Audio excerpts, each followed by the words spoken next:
la mayor obra de ingeniería hecha por el ser humano moderno, el buque Titanic, al que llamaron el insumergible, el que ni Dios podía hundir, se hundió en su primer viaje inaugural.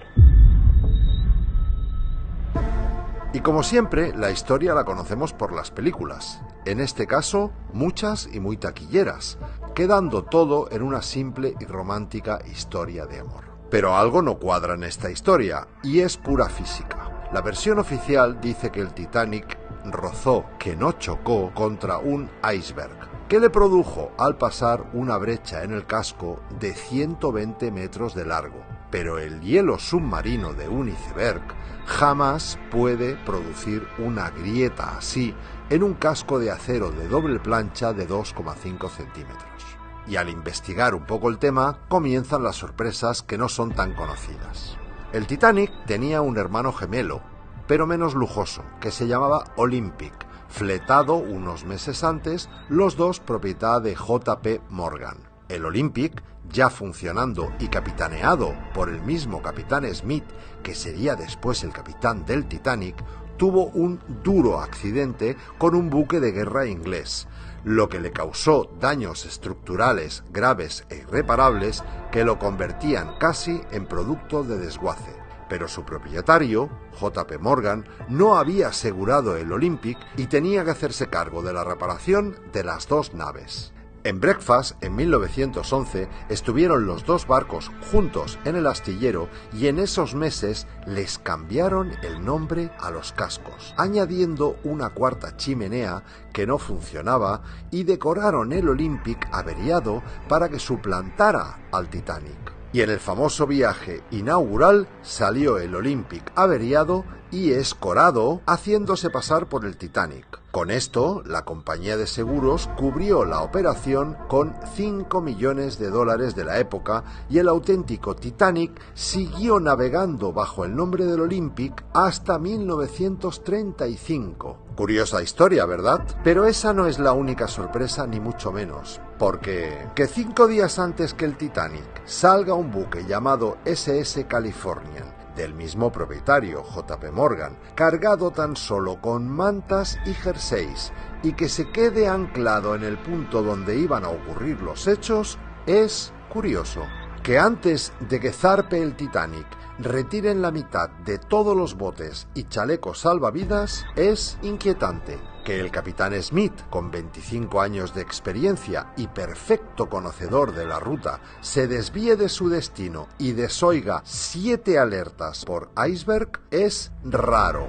Que el vigía no disponga de su principal herramienta, unos prismáticos, es ridículo.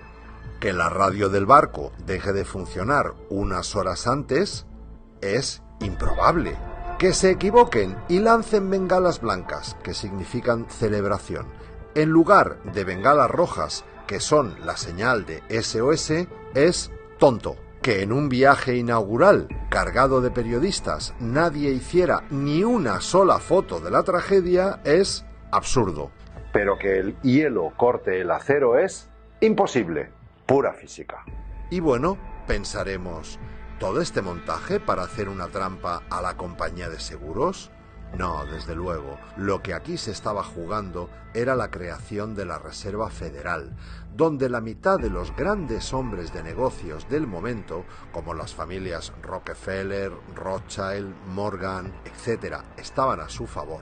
Pero la otra mitad, las familias Aston, Guggenheim y Strauss, lo veían como una auténtica locura. Pues bien, los que estaban a favor, como J.P. Morgan, como dueño y a pesar de ser el viaje inaugural de su barco, deciden a última hora no embarcar tanto él como unos 50 amigos suyos y miembros de la naviera, llegando algunos de ellos a dejar sus enseres personales y personal de servicio dentro. Y murieron, casualmente, todos aquellos que estaban en contra de la creación de la Reserva Federal.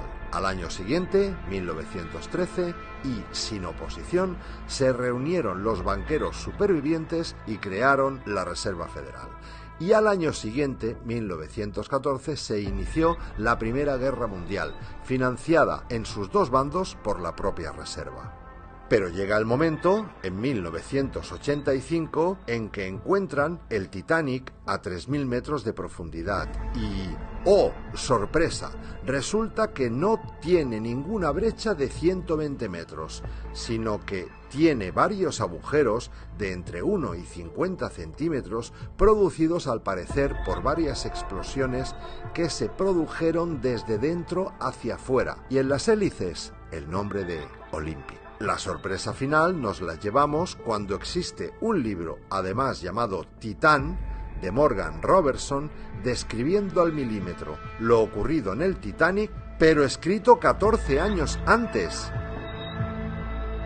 Bueno, a ver si ahora alguna productora se digna a hacernos una película más creíble sobre lo que pasó, a fin de disiparnos las grandes dudas que tenemos todos sobre el hundimiento del Titanic.